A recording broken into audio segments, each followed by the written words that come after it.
Telangana cabinet భేటీలో కీలక నిర్ణయాలు తీసుకున్నారు. వానాకాలం పంటలకు రైతు భరోసా నిధులు విడుదల చేయాలని నిర్ణయం తీసుకున్నామన్నారు మంత్రి ఉత్తమ్ కుమార్ రెడ్డి. ఈ నెల 30న ఖమ్మం మధ్యలో రైతు భరోసా నిధులు విడుదల చేస్తామన్నారు. రైతులకు ఇచ్చే బోనస్ 7 ఎకరాల సన్నబియ్యానికి 7 రకాల సన్నబియ్యానికి ఇవ్వాలని నిర్ణయం తీసుకున్నామన్నారు. మెట్రో విస్తరణకు అనుమతి ఇవ్వాలని కేంద్రాన్ని విజ్ఞప్తి చేశామని, ఐఆర్ఎఫ్సి నిధులు విడుదల చేయాలని కేంద్రాన్ని డిమాండ్ చేస్తున్నామన్నారు. తెలంగాణలో ఉన్న కేంద్ర మంత్రులు మెట్రో రైలు విషయంలో ముందుకు రావాలని కోరుతున్నామన్నారు.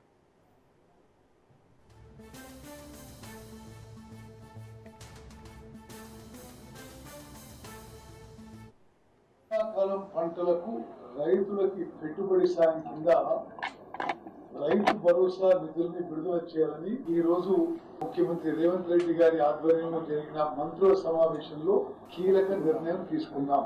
ఈ నెల 30వ తేదీన ఖమ్మం జిల్లా మదిరలో భారీ ఎత్తున రైతుల సమ్మేళనం ఏర్పాటు చేయాలని ప్రభుత్వం నిర్ణయం తీసుకుంది. భారీ బహిరంగ సభ ఏర్పాటు చేసి అదే వేదిక నుంచి రైతు భరోసా నిధులని పంపిణీ చేయాలని ఈ రోజు సమావేశం నిర్ణయం తీసుకోవడం జరిగింది. మెట్రో విస్తరణకు అవసరమైన అనుమతులు ఇవ్వాలని కేంద్ర ప్రభుత్వానికి విజ్ఞప్తి చేస్తున్నాం. ఐఆర్ఎఫ్సి నుంచి ఒప్పందం ప్రకారం రావాల్సిన రుణాన్ని వెంటనే మంజూరు చేయించాలని కోరుతున్నాము. హైదరాబాద్ ట్రాఫిక్ ప్రయాణికుల అవసరాల దృష్ట్యా మెట్రో ఫేజ్ 2 విస్తరణ అత్యంత కీలకం. అందుకే మన మహాత్మా గాంధీ ఉపాధి హామీ పథకానికి బీబీజీ రామ్జీగా కేంద్రం పేరు మార్చారని, దేశంలో వివిధ రాష్ట్రాల్లో ఏ విధంగా అమలు అవుతున్నాయో అన్న అంశంపైన సబ్ కమిటీ ఏర్పాటు చేశామన్నారు మంత్రి సీతక్క. కొత్త పథకం రావడంతో మిగిలిన పథకాలపైన ప్రభావం పడే అవకాశం ఉందని, త్వరలో సబ్ కమిటీ కూర్చొని చర్చించి నిర్ణయాలు తీసుకుంటామన్నారు మంత్రి సీతక్క.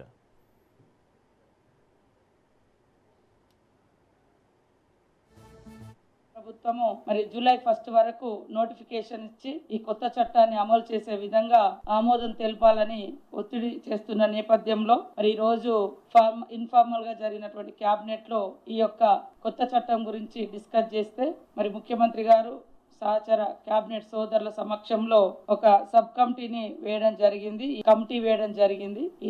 ఈ సబ్ కమిటీ ఆధ్వర్యంలో దేశంలో వివిధ రాష్ట్రాల్లో మరి ఆయా ప్రభుత్వాలు ఏ రకంగా ముందుకెళ్తున్నాయి, ఆ చట్టాన్ని ఆమోదించడం మూలంగా రాష్ట్రం మీద పడేటువంటి భారము ఇప్పటికే మనం చూస్తూ ఉన్నాం. మరి 2 ఫోటోలు క్యాప్చరింగ్ కూలీల గతంలో ఎప్పుడు కూడా ఫోటోస్ తీసే విధానం లేదు. క్రమక్రమంగా అంటే కూలీల సంఖ్యను తగ్గించే విధంగా గంటలు అక్కడ పనుల కాడ ఉండేటట్టుగా చాలా ఇబ్బంది పడుతుంది. ఇట్లా ఒత్తిడి చేస్తూ ఉన్నారు. అయినప్పటికీ కూడా మన రాష్ట్రంలో మేము ఎప్పటికప్పుడు మరి జిల్లాల వారీగా మానిటరింగ్ చేస్తూ గత సంవత్సరం మొత్తం రైతులు వ్యవసాయ శాఖ సూచనలు పాటించాలన్నారు మంత్రి తుమ్మల నాగేశ్వరరావు. వారి సూచనల ప్రకారం విత్తనాలు వేయాలని, వర్షపాతాన్ని దృష్టిలో ఉంచుకుని రైతులు విత్తనాలు వేయాలన్నారు. రాష్ట్రానికి రావాల్సిన యూరియా కేంద్రం ఇవ్వడం లేదన్న మంత్రి, పంటల కొనుగోలు యూరియాపైన కేంద్రంపైన ఒత్తిడి తేవాలని నిర్ణయం తీసుకున్నామన్నారు.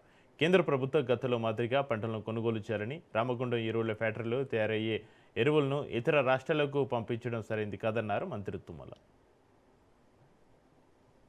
కానీ మేలో కానీ జూన్లో కానీ ఎప్పుడూ 1,00,000 కంటే ఎక్కువ పంపించలేరు.